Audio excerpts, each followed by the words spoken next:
ఒక్కసారి ఓడిపోయేసరికి టీఎంసీలో ఉన్నటువంటి ఆ నిజాలన్నీ బయటకు వచ్చేస్తున్నాయి. ఆ పార్టీ చేసినటువంటి దాష్టీకాల గురించి, రాక్షసత్వం గురించి మనలాంటి వాళ్ళని చెప్పుకోవడం అంటే ఏదో కోపంతో చెప్తున్నారనో, లేకపోతే బీజేపీకి వ్యతిరేకంగా ఉందని చెప్తున్నారని చాలామంది అనుకునేవాళ్ళు. కానీ నేను జాతీయ భావజాలానికి వ్యతిరేకమైనటువంటి పార్టీల గురించి ఈ విధంగా విమర్శలు చేసేవాడిని. మనలాంటి వాళ్ళు చాలామంది మిత్రులందరూ అదే చేసేవాళ్ళు. కానీ ఈరోజు సొంత పార్టీ వాళ్ళే ఇప్పుడు మనం చెప్పినటువంటి మాటలన్నీ నిజమని చెప్తున్నారు. కకోలి ఘోష్ దస్తీవార్ ఈవిడ గత 40 సంవత్సరాలుగా పార్టీలో ఉన్నారు. కానీ అంతకు ముందు నుంచే ఆవిడ మమతా బేగంతో మంచిగా పరిచయాలు ఉన్నటువంటి ఫ్రెండ్. ఈరోజు ఓడిపోయేసరికి ఈవిడ నిజాలు చెప్పడం కాదు, ఒక్కసారి ఓటమికి గురయ్యేసరికి మమతా బేగం ఏం చేస్తుందో ఆవిడకి అర్థం కాలేదు.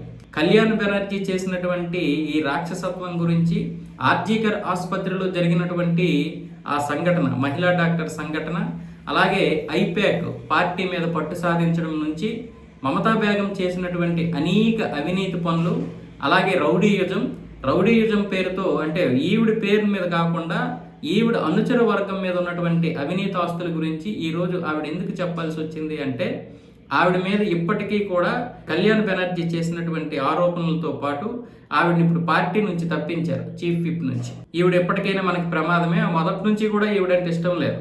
అయితే ఓడిపోయేసరికి ఇప్పుడు అందరి నిజాలు బయటపడ్డాయి. ఈవిడ కూడా ఒకవేళ పార్టీ గెలిస్తే ఈ నిజాలన్నీ చెప్పేది కాదు, ఎందుకంటే చెప్తే చంపేస్తారు. ఒకవేళ లేదనుకుంటే పదవికి ఆశపడి ఉండొచ్చు, ఏదేమైనా జరగవచ్చు.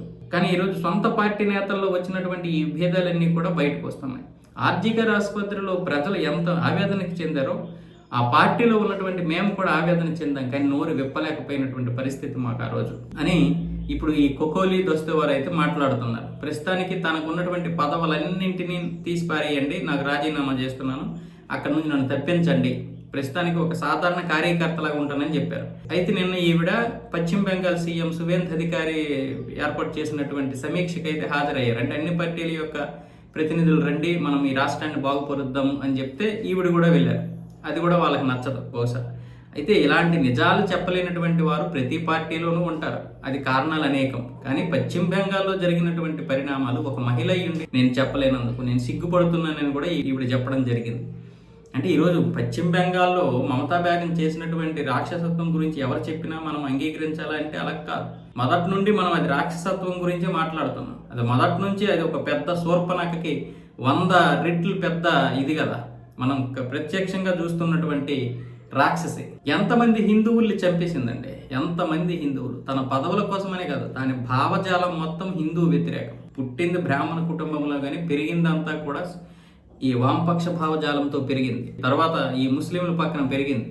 దానివల్ల హిందూ వ్యతిరేక అవ్వడమే కాకుండా ఈ దేశానికి వ్యతిరేకం. అందుకే పశ్చిమ బెంగాల్ని బంగ్లాదేశ్లో కలిపేయడానికి కూడా ఎక్కడ వెనుకాడలేదు.